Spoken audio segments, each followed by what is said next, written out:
বন্ধুরা আসসালামু আলাইকুম, কেমন আছেন সবাই? আশা করছি সবাই খুব ভালো আছেন। আলহামদুলিল্লাহ আমিও খুব ভালো আছি। আজকে ভিডিওটা আমি শুরু করলাম সকাল 5:30 থেকে। সকাল 5:30 থেকে আমি সকাল 5:30টায় উঠে আমি নামাজটা আদায় করে নিয়েছি। এরপরে বিছনাটা ঝাড়ু দিয়ে সুন্দর করে গুছিয়ে নিচ্ছি। বিছনাটা না গোছায় আমার বাইরের কাজ করতে ভালো লাগে না, কিন্তু প্রতিদিন আমার এরকম করা হয় না, কারণ যখন বাচ্চারা ঘুমায় থাকে তখন তো আর বিছনাটা গোছানো যায় না। এই জন্য আমি যেদিন যেরকম পারি সেদিন সেরকম করেই বিছনাটা গুছাই নিই। বিছনাটা গোছানো হয়ে গেলে আমি আলনাটা একটু গুছাই নিচ্ছি। আলনার উপরে সবসময় কাপড় চোপড় এলোমেলো করে ধোয়া হয়, সেটা আমাকেই গুছাতে হয়। তারপরে আমার মেয়ের টেবিলটাও আমি ভালোভাবে মুছিয়ে নিয়ে গুছিয়ে সুন্দর করে রেখে দেব পড়ার টেবিলটা। আর ভোরবেলা থেকে বেশি সকাল থেকে ভিডিওটা শুরু করলাম, এই জন্য লাইট দিয়ে তারপরে আমি ভিডিওটা করতেছি, না হলে অন্ধকার লাগছে ঘরের ভিতরে। ঘরটা আমি ভালোভাবে ঝাড়ু দিয়ে নিচ্ছি।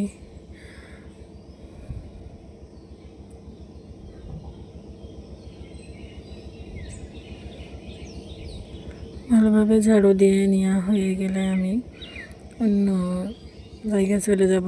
আমার একটা ছোট রান্নাঘর আছে, সেই রান্নাঘরটা ঝাড়ু দিয়ে নেব ভালোভাবে। রান্নাঘরটা আমি পরে দেখাবো একদিন, এখন শুধু ঝাড়ু দিয়ে দেখালাম। আর আমার ঘরের ভিতরে চট পেতে দেওয়া আছে। চট বস্তা সেলাই করে আমি পেতে দিয়েছি, না হলে ঘরের যে ঢালাই দেওয়া আছে ফ্লোরে অনেক বালি ওঠে ঝাড়ু দেওয়ার সময়। এজন্য আমি বস্তা পেতে নিয়েছি ঘরের ভিতরে, না হলে ভালোভাবে ধুলাবালি ওড়ে বেশি। আর আমি বস্তা পেতে নিয়ে আমার সুবিধা হয়েছে, আমি একদম যেমন প্লাস্টার করা ঘর সেইভাবে আমি ঝাড়ু দিই, ঘর মুছি, ভালো হয়।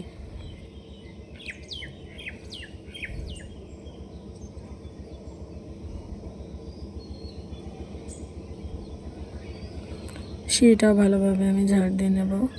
নেওয়ার পরে আমি বালতিতে পানি নিয়ে এসেছি, এখন আমি ঘরটা মুছে নিচ্ছি।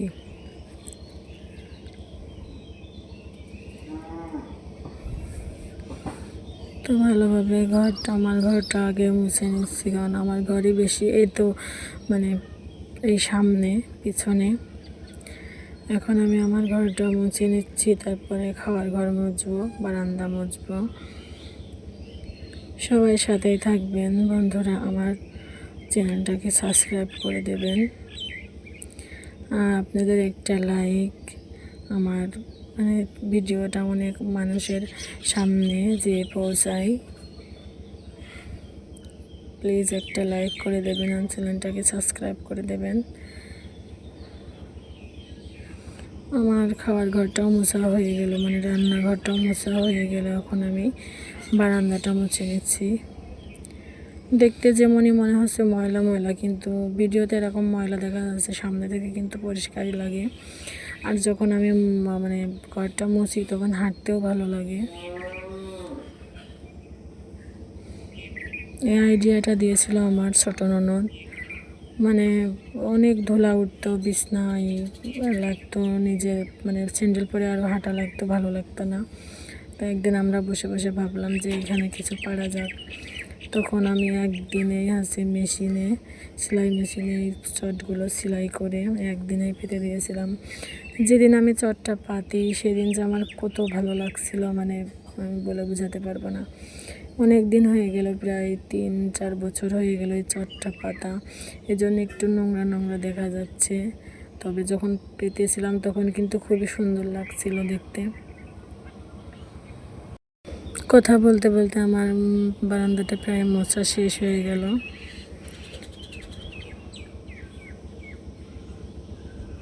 আসলে কি ভালোবেসে যে কাজটাই করা হয় সেটা নিজের কাছে ভালো লাগে।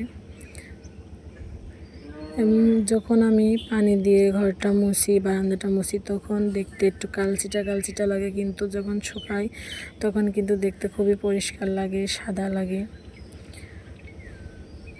আমার ঘরের ভিতরে প্লাস্টার না করলেও আমি সিঁড়িটা প্লাস্টার করে নিয়েছি, কারণ সিঁড়ির ইটের সেদলা মানে সেওলা যদি পড়ে যায় তখন কিন্তু ভালো লাগে না দেখতে, এই জন্য আগে সিঁড়িটা প্লাস্টার করে নিয়েছি। সিঁড়িটাও আমি ভালোভাবে মুছে নিচ্ছি।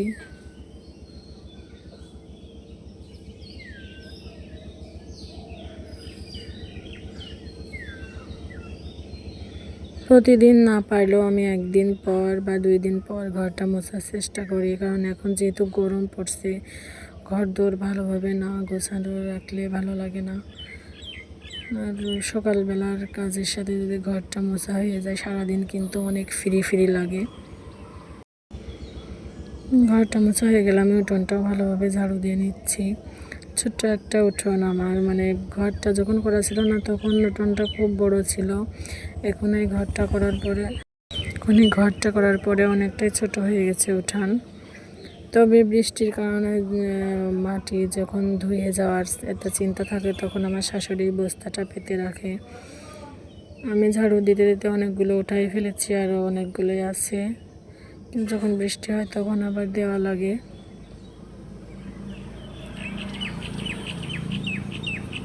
উঠোনটা ঝাড়ু দেওয়ার পরে আমি মুরগিগুলো ছেড়ে নিচ্ছি। আমার কিছু মুরগির বাচ্চা আছে, আমি সব সময় এটাকে ধরে ধরে পুষি, না হলে বিড়াল না হলে কুকুর নিয়ে যায়। এবার আমি বড় মুরগিগুলো ছেড়ে দেব।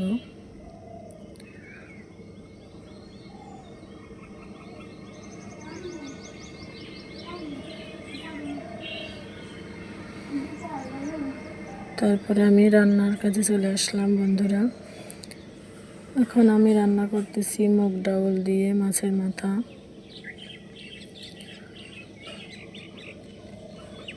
মুগ ডাউল দিয়ে মাছের মাথা রান্না করব, আর এদিকে আমি উচ্ছে কুটে নিচ্ছি, উচ্ছেটা ভাজি করব। উচ্ছেটা কুটতে যেয়ে আমার অনেকখানি হাত কেটে গেছে, তারপরে আমার একা একাই করা লাগছে সব।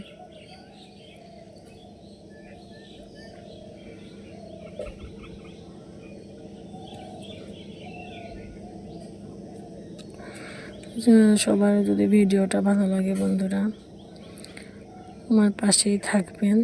উচ্ছেটা কাটা হয়ে গেলে আমি ডাউলটাকে বাগার দিয়ে নিচ্ছি। তারপরে আমি একটু গুঁড়া মশলা দিয়ে দিলাম। গুঁড়া মশলা দিয়ে আমি এখন উচ্ছেটা ভাজি করে নেব। ভিডিওটা অনেক বড় হয়ে যাচ্ছে, আর বড় করব না। সবাই ভালো থাকবেন, সুস্থ থাকবেন, আর সবাই আমার পাশেই থাকবেন, আমার জন্য দোয়া রাখবেন।